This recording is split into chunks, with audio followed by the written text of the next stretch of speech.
One of the difficult things about dating is that sometimes people put a version of themselves forward that doesn't correspond to who they really are. So you can start a relationship, think you're dating this wonderful person, and find out after several months that that is in fact not the case. And that's why in this video, I want to give you 7 red flags that you absolutely need to be aware of to avoid dating someone that you don't want to be with. And this is true of both men and women, and I'm going to focus on things that aren't so obvious, not just jealousy or clinginess, things that might be happening that you're not noticing that if you did, you could save yourself a lot of pain. So the first thing is that if the person that you are dating has friends that you don't like, chances are the person you're dating is someone you eventually will not like. Now, of course, you want to treat them as an individual, right? You're saying they're not like their friends. They don't have these qualities, so why should I ascribe to them qualities that I see in these other people?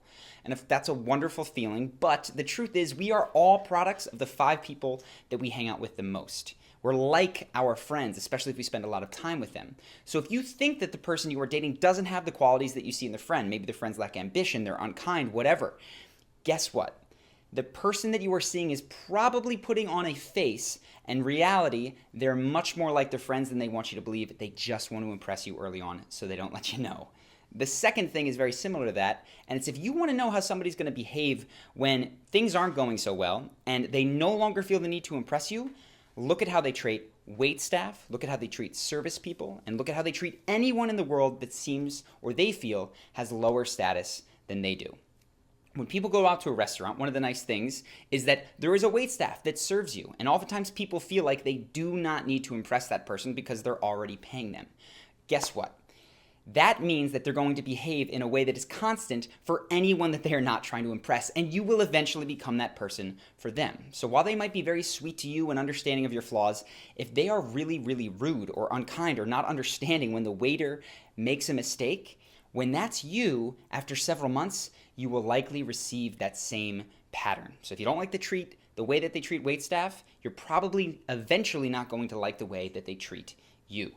The third piece, and this one can feel good, is be wary when someone breaks confidence in order to tell you a secret, especially early on. So if someone comes up to you and during the course of your conversation says, "Don't repeat this, I was asked not to say this, but," and then tells you something, that's a pretty good indicator that they are breaking the confidence of somebody else who asked them not to say something. In fact, somebody that they probably have known longer than they've known you. And while it might make you feel special to go, "Oh my gosh, they trust me so much, they're telling me this," guess what? Eventually, you'll be the person telling them secrets that they are going and blabbing on about. But secrets aren't even the real issue here. It's how they treat their word. They likely, at least implicitly, let that person know that they wouldn't say it, and then they broke their word. They told you. That is a horrible, horrible trait in someone that you're looking to date as a partner. You need someone that really respects their word, and if you get indication that they don't, you should probably get out. The fourth thing is going to be heavily engaging in social media or anything else that is very appearance-based. Now, I've made videos on social media. It is in my business, especially, I'm here on YouTube, it's an odd relationship that I have, but one thing that I have noticed in my own life and with other people is that the amount of time that someone spends cultivating an identity and an appearance in their life, in whatever form it takes, any social media or even just gossiping or letting people know that they did a certain thing because they're concerned with reputation, that tends to correspond to less time spent on their character, less time spent on who they are.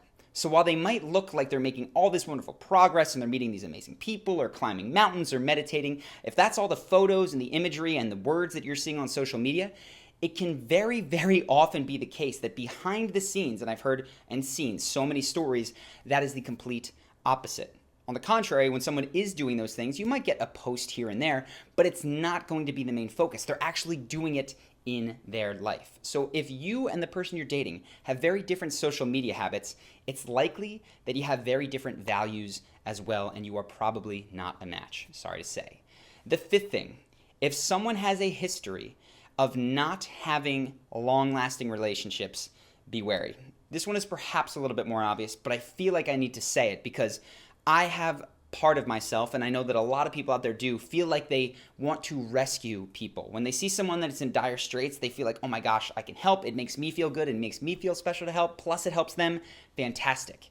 And it's very easy to be lured in by stories of, this is why I'm no longer close to my family, this is why I had to get rid of my best friend, and then my new best friend did this and betrayed me in this way. But if you start to hear these stories on loop, and you find that this person has no long-lasting relationships, that is generally a sign, of course, that the common thread is them, and that the stories that you're getting are rationalizations, and the family members or friends would have a very different tale. Now, it is of course the case that people do come from really rough family backgrounds on occasion, and that in order to live their healthiest life, they might have had to extricate themselves from their family or from a group of friends.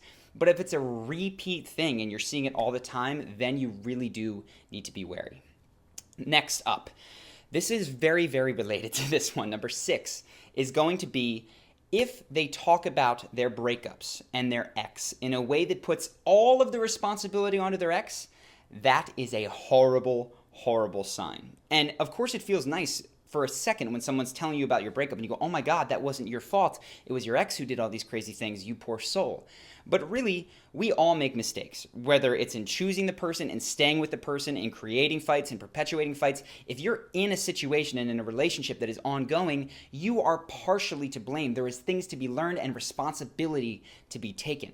So if you're talking to someone, this is true in business, and this is true in any sort of split that happens in life, and you are not hearing them take responsibility in any way, it's just that this person is a bad person, they did this, and good people like me just get taken advantage of, guess what? They have no self-awareness, they have not self-reflected, and they haven't fixed the problem that they contributed to, which means you're up next. They're going to have the same problems in the relationship with you, so be very wary. On the other hand, if they do say, here's how I contributed, here's how they contributed, you put those two together, it was explosive, here's what I would like to do different, even though there's a problem that they're saying that they have, that simple awareness that they're working on it is oftentimes so much better than a lack of awareness.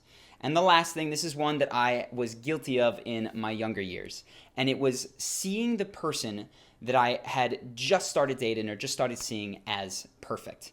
And oftentimes this happens when you've been friends with someone or when you've really idolized them for a long time from afar, you've wanted to get to know them, and finally you work up the courage to speak to them, and what do you know, now you're in a relationship. This happened to me, I lucked out once, and I saw the girl that I was seeing as perfect. And very, very quickly that relationship fell apart.